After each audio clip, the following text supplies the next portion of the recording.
Waalaikumsalam. Aya dua hal ya sebetulnya anu kadang-kadang dipersamakan. Yang pertama, tiap orang dia mempunyai kelebihan. Kata takil mandun apa pada polisi yang mediatin. Dalam kau menghina seseorang karena tiap orang itu mempunyai kelebihan. Jangankan tiap orang ya, tiap makhluk pun, misalkan si manuk seorang burung itu mempunyai kelebihan bisa terbang, tapi itu bisa berenang, itu bisa jalan.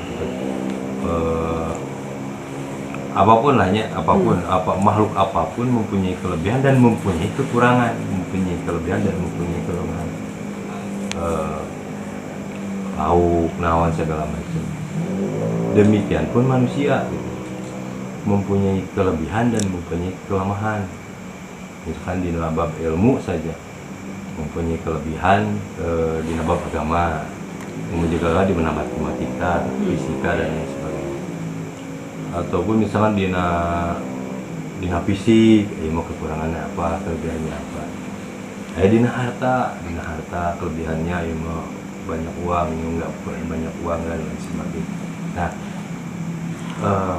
yang menjadi salah kaprah itu kelebihan-kelebihan yang ada itu diseolah-olahkan menjadi sebuah kemuliaan. Nah, kemuliaan. Pandangan manusia, orang yang mulia itu yang banyak harta lah misalkan, salah satu. Mungkin yang ilmunya tinggi ataupun misalkan yang fisiknya cantik, yang fisiknya ganteng, itu menjadi jadi patokan kemuliaan. Padahal itu bukan kemuliaan yang sesungguhnya, tapi itu hanya kelebihan yang diberikan oleh Allah, ifadilu ba'dum ala ba'din. Seperti itu, dilebihkan satu dan lainnya dalam beberapa hal saja, dalam hal tertentu saja gitu. Karena kekurangannya pun di hal yang lain itu pasti tiap orang mempunyai seperti itu. Nah, sekarang apakah dengan kelebihan itu adalah jaminan kemuliaan? Tentu jawabannya tidak seperti itu. Terus yang mulia itu seperti apa itu adik itu? Misalkan kita spesifik ke manusia itu dikasih kelebihannya itu ada akal dibanding makhluk yang lain. Akal, terus apalagi fisik sama indra lagi. Itu dikasih fasilitas oleh Allah. Nah, dengan fasilitas ini dia akan bisa menjadi mulia, tapi bisa menjadi lebih rendah dibanding binatang gitu. Dengan fasilitas yang ada bisa asfala safilin, bisa juga dia tuh akrom lah, menjadi mulia seperti itu. Nah, patokan mulia menurut Allah ya jelasnya inna akromakum indallahi atqakum, seperti itu. Yang patokan Allah yang paling mulia, akrom itu kan isim tabdil, namanya sama isim tabdil teh kemudian ada geri nama superlatif, menjadi paling yang paling mulia itu di hadapan Allah, yang paling bertakwa seperti itu. Yang paling bertakwa itu yang menjadi kemuliaan di hadapan Allah, dan itu yang real, yang hakikat yang mulia itu seperti itu. Dan orang kalau penilaian seseorang itu nggak bisa menjadi patokan, karena itu kan indallah tadi ya, akromakum itu indallah, di sisi Allah kemuliaan itu yang berhak menilai, yang berhak memponis seseorang mulia atau tidak. Seorang yang miskin bisa jadi di hadapan Allah itu mulia seperti itu. Seorang yang bodoh mungkin seperti itu.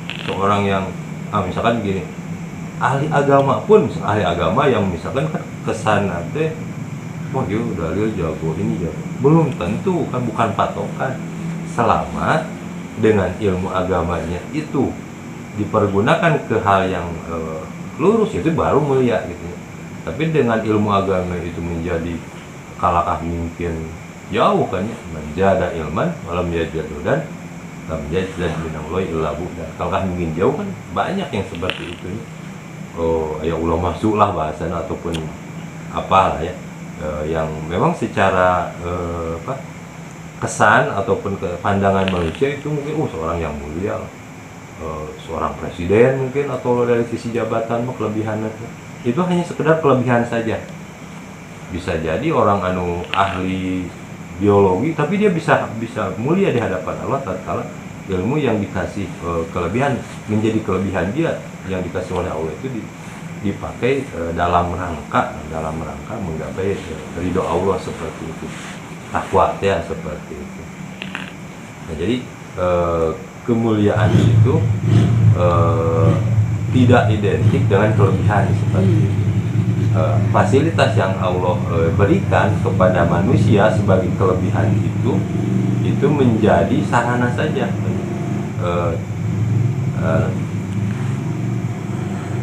Wahadainahun najdain, Allah itu masih dua jalan seperti itu. Fa'alhamaha fujuraha wa taqwaha seperti itu. Di kita punya potensi menjadi baik, menjadi jelek, ada dua potensi. Punya kelebihan, punya kekurangan, ya. Tapi dengan kelebihan dan kekurangan tadi, bagaimana kita bisa jadi kita bisa menjadi mulia ataupun kebalikannya, bisa menjadi asfala safilin, lebih tibakan malah ada kayak tadi balhum adol jelek kebatan binatang, lebih jelek kebatan binatang.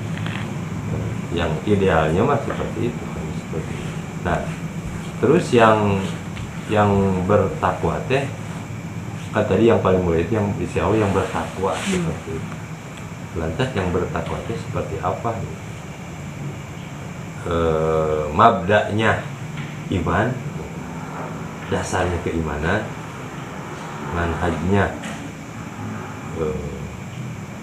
Quran Sunnah lah seperti itu.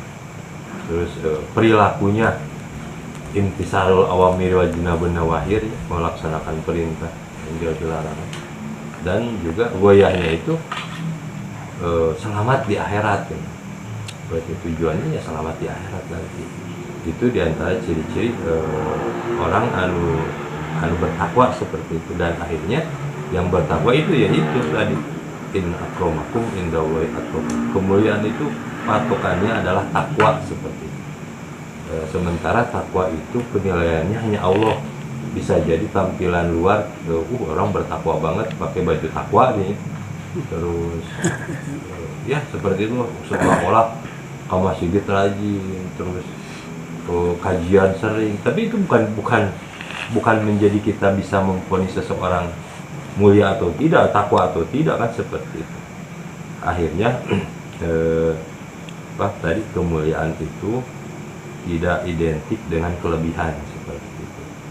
Kelebihan, setiap orang mempunyai kelebihan, tapi belum tentu kelebihan itu adalah kemuliaan seperti itu. Itu sebagai komentar lah, sebagai komentar dari paparan Ustaz Hasan tadi, entah nyambung atau tidak seperti itu. Terima kasih. Ya kan banyak ayat yang menjelaskan asal usul manusianya. Hal ada al-insan yang ada hilang yatum syai'an madhkura. Bukankah telah datang dulu suatu waktu ketika itu manusia belum disebut apa-apa. Ya dari tidak setetes air mani kan tidak berharganya. Can bisa disebut itu, can disebut makhluk, can disebut jelema, can disebut manusia kan. Dan jenisnya. Jadi apa yang perlu dibanggakan gitu. Ya, betul. Anu menarik kemudian pembahasan manusia ini. Biasa mengacu nanti hari untuk metodenya kan karena al-alaq untuk mulai itu orang mau kaji diri dulu kan, ikro, kaji, pahami, sadari kemudiannya tadi itu Bismillahirrahmanirrahim. Al-Jahlah pertama penciptaan adalah orang kenallah diri sebagai makhluk, Allah sebagai kholik, kabarin pertama kali Ustaz Hasan. Nah, kita mengenal diri pertama khalaqal insana min alaq tadinya ari jelema teh pengenalan lah ya. jelema maneh teh tina sesuatu anu menggantung tina segumpal daging nya.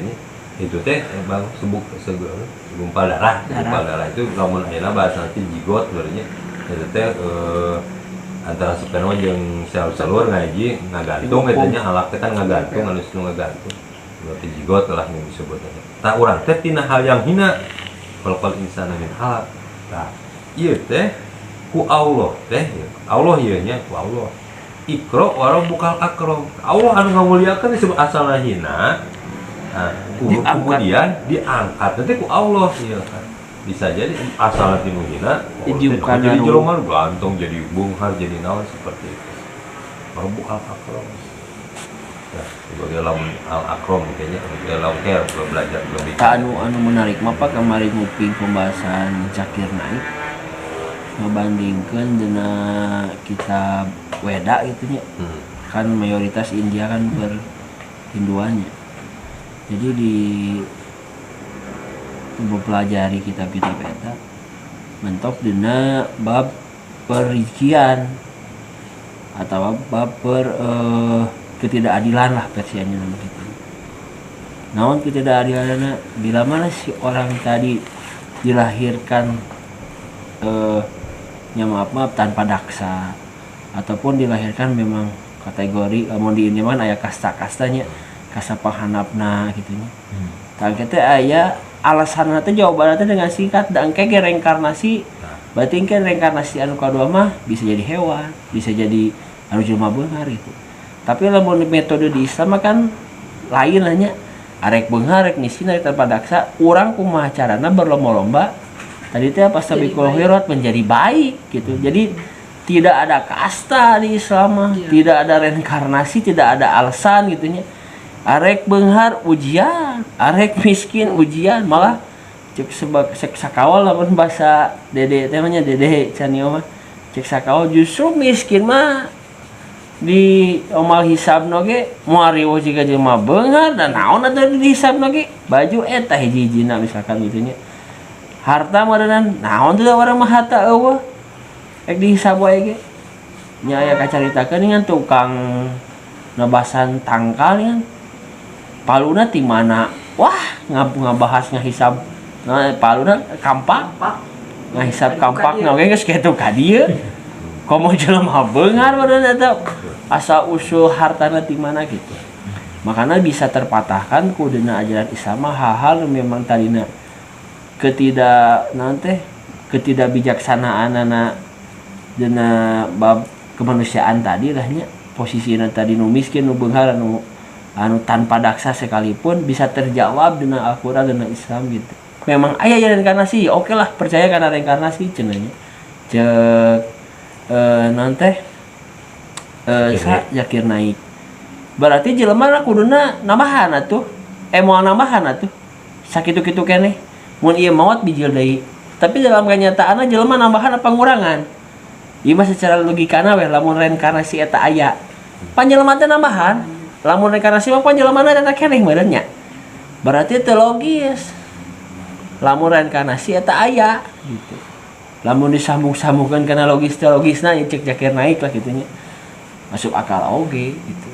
Karena lamun reinkarnasi tadi mah ayeuna ieu maot dengan kondisi miskin reinkarnasi deui bakal kondisi kitu dina jelema nu beunghar.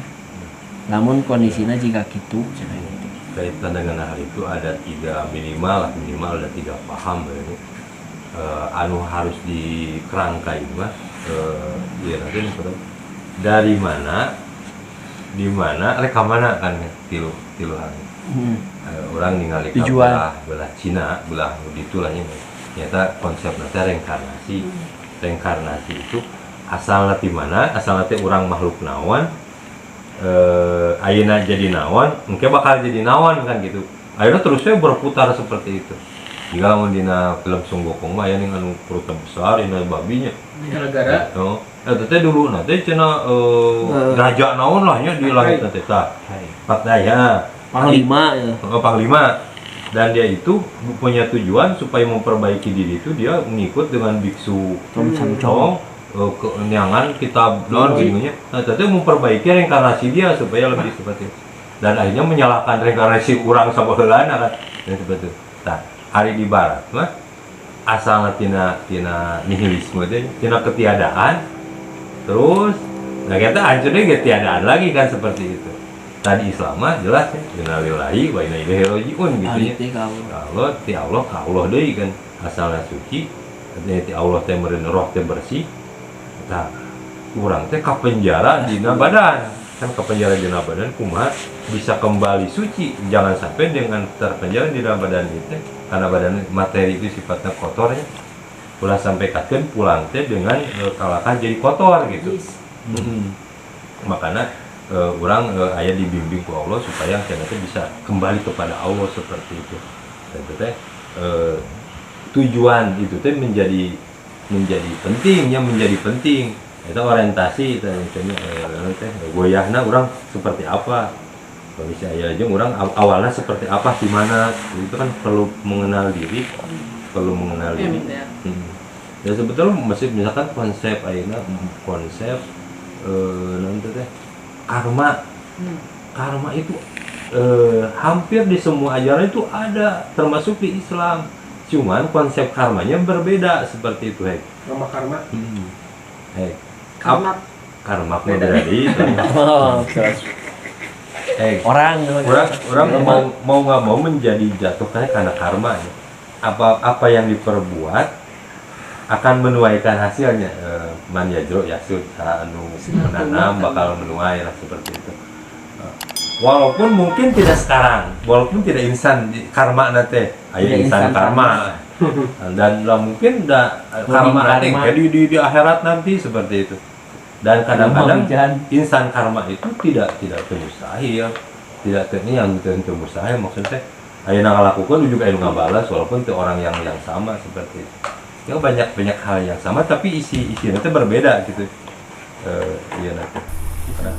Wallahu a'lam bishawab.